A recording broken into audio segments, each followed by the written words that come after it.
বলিউড অভিনেতা সাইফ আলী খানের ওপর হামলা করেছে দুর্বৃত্তরা। বুধবার মধ্যরাতে সাইফের বান্দ্রার বাড়িতে দুর্বৃত্তরা ঢুকে পড়ে। ওই সময় তাকে ছুরি দিয়ে আঘাত করে পালিয়ে যায়। বলিউড তারকা ও নবাব পরিবারের এই সদস্যকে ছুরিকাঘাতের ঘটনায় রীতিমতো অবাক নেটিজেনরা।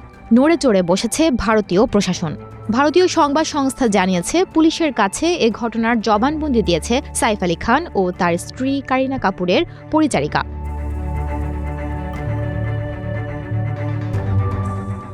জানা গেছে, প্রথমে ঘরের মধ্যে বাথরুমের পাশে আচমকা ছায়া লক্ষ্য করেন সাইফ। প্রাথমিকভাবে তিনি মনে করেন কারিনা ছোট ছেলের ঘরে যাচ্ছেন, কিন্তু কিছুক্ষণ পরই ছায়ার দিকে একটু এগোতেই ভুল ভাঙে তার। স্পষ্ট দেখতে পান অন্য একটি মধ্যবয়স্ক যুবক গভীর রাতে ঘরের ভেতর। পরিচারিকাকে দেখেই তার উপর ধারালো অস্ত্র দিয়ে হামলা চালায় দুষ্কৃতী।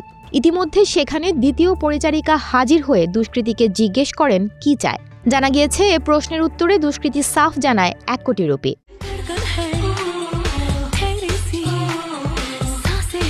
কথা কাটাকাটি শুনেই ঘর থেকে বেরিয়ে আসেন সাইফ। তিনি দুষ্কৃতীকে বাধা দেওয়ার চেষ্টা করেন। তখনই পরপর তার ওপর এলোপাথারি ধারালো অস্ত্রের কোপ চালায় সে। সাইফের হাতে, ঘাড়ে, মেরুদণ্ডে ছুরি দিয়ে কোপানো হয়েছে বলে জানা গেছে। পুলিশের দাবি, সাইফকে একাধিকবার কোপায় দুষ্কৃতী।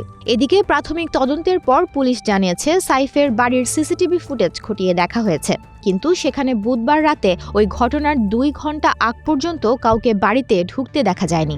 মনে করা হচ্ছে দুপুরেই দুষ্কৃতী বাড়িতে ঢুকে বসেছিল।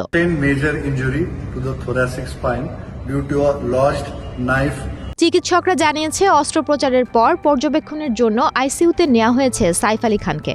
সকালে শারীরিক অবস্থা পর্যবেক্ষণ করে পরবর্তী সিদ্ধান্ত নেওয়া হবে।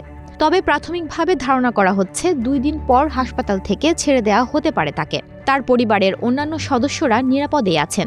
পুলিশ ঘটনার তদন্ত করছে।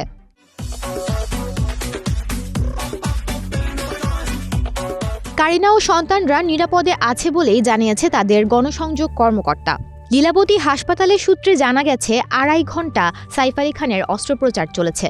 অভিনেতার শরীর থেকে 2 থেকে 3 ইঞ্চি একটি ধারালো বস্তু বের করা হয়েছে। চিকিৎসকরা মনে করছে ওটা ছুরির অংশ।